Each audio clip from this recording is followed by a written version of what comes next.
Dear students of class 9A and 9B, today's topic, the Gupta period. In my previous class, I taught about Chandragupta I, his administration, his military skills, his expeditions. Now I am going to discuss about Chandragupta II.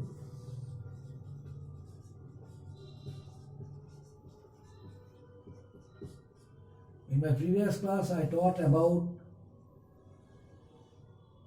Chandragupta I and his son Samudragupta, Allahabad Pillar, Samudragupta's achievements, Samudragupta's foreign policy, and the places he occupied, and the administration, his artistic skills, his talents. Each and every part of Samudragupta was thoroughly discussed. Now I am going to discuss about Chandragupta. Who was Chandragupta? Chandragupta II. Who was Chandragupta II? Chandragupta II is the son of Samudragupta. And it is said that Chandragupta II is one of the ablest kings of the Gupta dynasty. Why? Because of his talents, because of his skills. Chandragupta II, he adopted the policy of matrimonial alliance.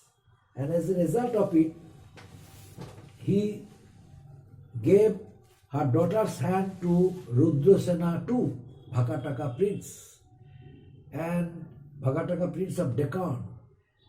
And so, that very tribe,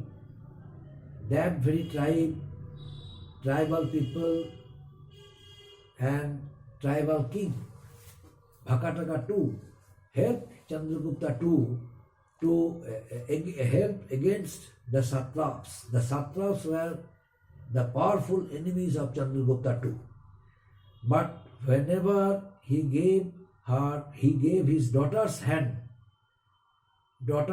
for Bhakataka prince, Bhakataka II, and this very Bhakataka II, Rudrasena, so not Bhakataka, Rudrasena II of Bhakataka tribes, in order to win over Rudrasena II, the Bhakataka prince, in order to utilize Bhakataka tribes against his enemies, satraps, he gave his daughter's hand for Rudrasena II, the Bhakataka prince. And then he himself married Kubernaga. A Naga princess. Why? Because he wanted to establish an alliance with the Saka. Alliance in order to stop the rule of the Sakas. That's why Chandragupta II, he married Kubernaga, a Naga princess, and ultimately one alliance was written between the tribe, Naga tribe, and Chandragupta II, and this alliance helped him in the Saka campaign. He attacked the satraps, and the Saka rule came to an end by the year 400 CE. Thus he took the title Sakari, or destroyer of Sakas. Chandragupta II took the title of Vikramaditya because of his fair play and justice. He became a famous person. Chandragupta II also established trade relations with Egypt and Rome, and extended trading relations with other countries of Europe also. He issued a large number of gold coins, which proved that during his time, the country's richness and prosperity reached far and wide. Though a staunch Hindu, he encouraged other religious concepts, other religious beliefs, and he also patronized Buddhist learning, Buddhist teachings, and it was during his reign the University of Taxila was flourished, and he also established Buddhist monasteries at Nalanda and also declared it to be educational institution. But his son Kumaragupta established it as the University of Nalanda.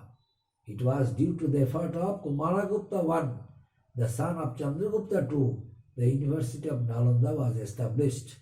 But he gave the pathway by which Kumaragupta I was inspired. What is it? The University of Taxila was established by Chandragupta II, and a number of monasteries were also established at Nalanda, where a number of temples were there. So he wanted to make it an university like Taxila, but he was unable to do it. Ultimately, his son Kumaragupta I established the University of Nalanda. He was noted for his sense of justice, as I mentioned earlier, and fair play. That's why a number of books also are written in the name of Chandragupta II, like Vikramaditya and Betal. Now, Chandragupta II and the later Guptas, Chandragupta's successor Kumaragupta. Now I am going to discuss about Kumaragupta.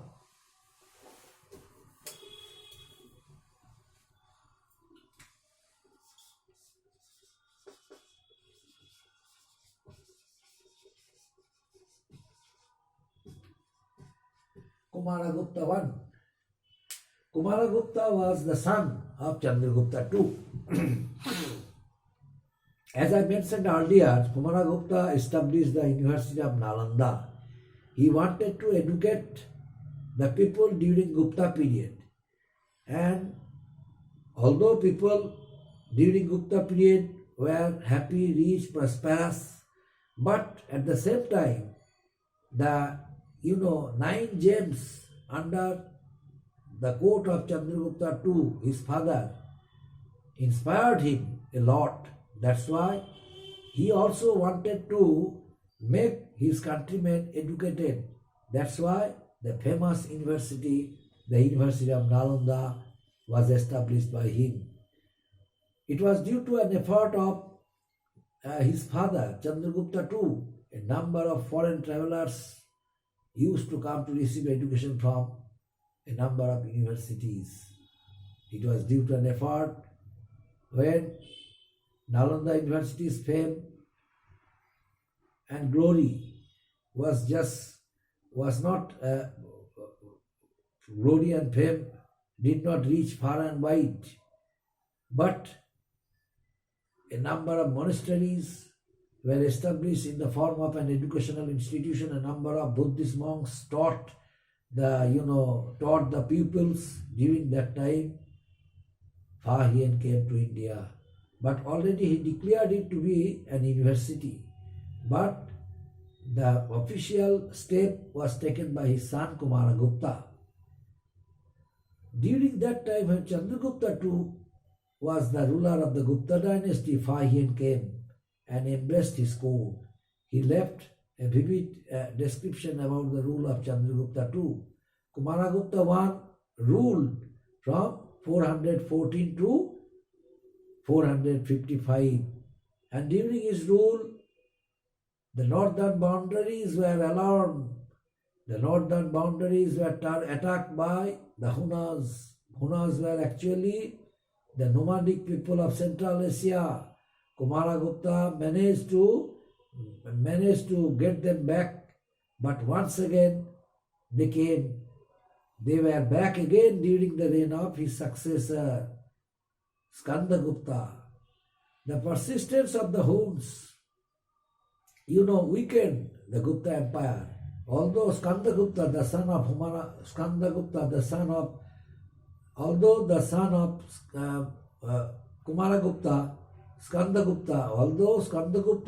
of Kumaragupta, was able to defeat the Hunas, and Hunas during the rule of Skandagupta never dared to attack the Gupta Empire. But after the death of Skandagupta, under the death of Skandagupta, under the weak successors of Skandagupta, once again Hunas attacked Gupta Empire and weakened the empire. Though Skandagupta successfully defeated the Hunas, but yet under the weak successors of the Gupta Empire, the empire declined. The Hun invasion of 458 CE gave the final blow to the stability of the Gupta Empire. Ultimately, the last Gupta king, Vishnugupta, died probably in the year 550 CE. Now, Gupta administration. Gupta administration. Now I am going to discuss about Gupta administration.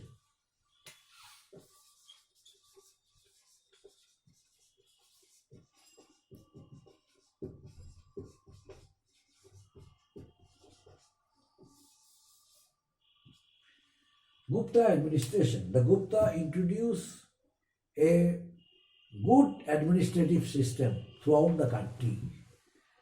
There was no inequality in the country, but equality. Every person was treated equally by the Gupta kings. The Gupta kings brought remarkable change in the system of their governance by adopting good policies, good administrative policies throughout the country. King was the head of his administration. He was assisted by a number of, advisors, mantris, and also the administration was divided into parganas, provinces, districts, and each and every part of administration there was a special officer under whose rule the administration was looked after. But the king was head and his decision was final. Punishment was very mild. Most of the people were rich. There was no poverty in the country. As a result, law and order was strictly maintained. Each village was headed by a Gramika, and Gramika also was given special power. Gramika, each village was headed by Gramika. Gramika also was assisted by village council comprising of village elders. Nagarapattis were the change of town administration. Some important administrative posts were hereditary. For example, court poet, Maharaj, and another, court poet, writer, painter, these were hereditary because special distinctions were given to the reliable person who had who were given special distinction because of their belief, because of the faith of the king towards them. One person would hold many offices. For example, Harishana was not only a Mahamandalaya but also a Kumara Amatta, who was also a writer during the period of Samudragupta. Harishana also obtained many titles. Next one, scientific achievements during the reign of Chandragupta II. Scientific achievements.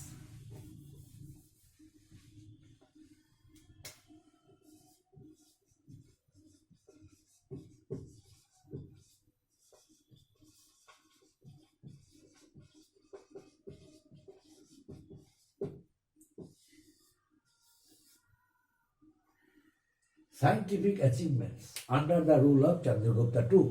As I mentioned earlier, during the reign of Chandragupta II, a number of distinguished people, educated people embraced the court of Chandragupta II. And there came a remarkable change in the system of scientific activities by the people of the Gupta Empire. And, great advancements were made by the scientists during their respective fields, and distinguished works on medicine such as Chakra and Charaka Samhita and Susruta Samhita, these all were compiled in this period. Bhagavatta also was born during this period as a great physician. He also he also contributed his life for the welfare of the people, provided a number of medicines for them. It is said that Dhanvantari, final test of his students was to ask them to go out in the forest for 3 days and bring back a single plant which was not useful for the ailments of the human body. And by this way, under the experimentation of Dhanvantari, a number of herbs also are discovered, and with these herbs, a number of medicines also were made during that time. And Brahmagupta were the greatest mathematicians during that age. And Aryabhatta, the famous work of Aryabhatta deals with algebra, geometry, trigonometry, also propounded the concepts of rotation of revolution of the earth and the causes of lunar and solar eclipses. This Aryabhatta also gave certain unknown things, gave the concept of some unknown things which was not known to the people. It is believed that Aryabhatta found the exact value of 2. Brahmagupta is said to have described the force of gravity many centuries before Newton in his scientific concept, the gravity of law. The gravity of law, that very person he introduced during Gupta period many years back. Sanskrit was declared official language, and Brahmira work also, Brihad Samhita, deals with mathematics, astronomy, botany and physical geography. These all were explained. These explained the movement of the planets and talked about the revolution of the earth around the sun. So these scientific experimentation, these scientific theories were introduced by the scientists during the Gupta period, and it happened during the age of Chandragupta II, because Chandragupta II patronized a number of distinguished and people of India who had great skill, talents, and they were inspired by Chandragupta II. Chandragupta II himself was an educated person. That's why he understood as to how they should be encouraged. So, under the patronization, under the inspiration of Chandragupta II, these scientists, these educationists, these writers, these playwriters, they all dedicated their lives for the welfare of the state during Gupta period. Up to this, my dear students, thank you.